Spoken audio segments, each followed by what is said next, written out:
کہ ایک خاتون ہے جس کی پہلے شادی ہوئی، اس شادی میں سے اس کو ایک بیٹا تھا، اس کی شادی دوسرے ڈیورس ہو جاتی ہے پہلی شادی سے، تو بیٹا جو ہے ماں کے پاس رہتا ہے، باپ کے پاس نہیں ہوتا ہے، ماں کی دوسری جگہ پہ شادی ہو جاتی ہے اور وہ بیٹا ماں کے ساتھ دوسرے باپ کے پاس آ جاتا ہے۔ تو دوسرا باپ اگر اس کی پہلے والد کا نام ہٹا کے اس کے والد کی جگہ پہ اپنا نام لکھوا لیتا ہے، تو آیا اس کو اسی طرح ہی اپنی پراپرٹی میں سے بھی حصہ دینا پڑے گا؟ اور جیسے ایک بیٹے کو اختیارات دیے جاتے ہیں، اپنی جائیداد میں سے حصے دار بنایا جاتا ہے، اسی طرح اس کو بھی بنانا پڑے گا، یا اس کے متعلق قانونی لحاظ سے کیا شکیں ہیں وہ ہمیں بتائیں۔ دیکھیں، سب سے پہلی بات تو یہ کہ اگر یہ بات کہیں پر وہ چیلنج کر دیتا ہے، وہ شخص جو کہ اس بچے کا باپ ہے کسی بھی جگہ پر، کہ آپ نے کہا کہ دوسرا جو باپ ہے اس کا اپنی ولدیت دے دیتا ہے، تو پہلی جو بات ہے کہ اگر اس کا جو حقیقی باپ ہے اس بچے کا کسی جگہ پر بھی آ کر وہ اس بات کو چیلنج کر دیتا ہے، کیونکہ اگر اس شخص نے اپنا نام دیا ہے تو کوئی نہ کوئی تو ڈاکومنٹ پریپیئر کروایا ہوگا، جی چاہے وہ یونین کونسل کے ریکارڈ میں ہو، چاہے وہ نادرا کے ریکارڈ میں ہو، تو کوئی بھی ایسا ڈاکومنٹ اگر وہ کہیں پر بھی رکھتا ہے اور اس کی نظر میں آ جاتا ہے، اس کے حقیقی والد کی نظر میں وہ ڈاکومنٹ آ جاتا ہے کہ یہ تو بچہ میرا تھا، تو اس نے اپنا نام دے دیا ہے، تو وہ کسی بھی فورم پہ جا کے، چاہے وہ پولیس اسٹیشن ہو، چاہے وہ کوئی بھی عدالت ہو، وہاں پہ یہ بات جا کے وہ چیلنج کر سکتا ہے۔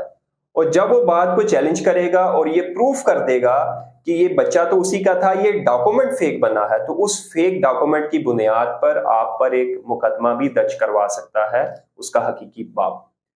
اگر فرض کر لیں ایسا کچھ بھی نہیں ہوتا، کسی بھی فورم پہ یہ بات چیلنج نہیں کی جاتی، وہ پرواہ ہی نہیں کرتا،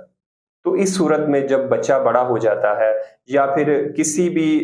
صورت میں اس کا جو دوسرا باپ ہے جو اس کا حقیقی والد نہیں ہے، اگر وہ فوت ہو جاتا ہے تو وہ بچہ اس کی وراثت میں برابر کا حصے دار ہوگا، جیسا کہ ایک بچہ اپنی باپ کی وراثت میں حصے دار ہوتا ہے، حقیقی بچہ جیسا کہ ایک حقیقی بچہ وراثت کا حصے دار ہوتا ہے۔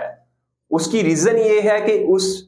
باپ نے، اس کا جو حقیقی باپ نہیں تھا، اس نے ولدیت اس کو اپنے بچے کو اپنی ولدیت دے دی۔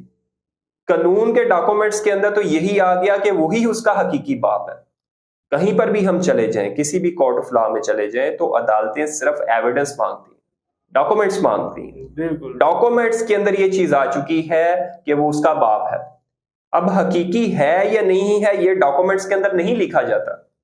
وہاں پر یہی لکھا جاتا ہے کہ یہ باپ ہے، ٹھیک ہے، حقیقی اور غیر حقیقی کی بات وہاں پہ نہیں ہوتی۔ تو جب بیٹے کے سارے اختیارات، مطلب سارے اختیارات بالکل مل چکے ہیں۔ اب کسی بھی جگہ پر، کسی بھی پوزیشن میں اگر اس شخص کی وفات ہو جاتی ہے تو اس کی اگر وراثت نکلے گی یا سکسیشن نکلے گی تو وہ بچہ اس کی پراپرٹی میں حصے دار ہوگا۔ اب وہ پہلا جو حقیقی جو باپ تھا اس کی پراپرٹی میں حصے دار نہیں بن سکے گا، کیونکہ ڈاکومنٹس کے اندر اب وہ اس کا والد نہیں ہے، وہی باپ ہے جس نے اس کو ڈاکومنٹس کے اندر اپنا نام دے دیا۔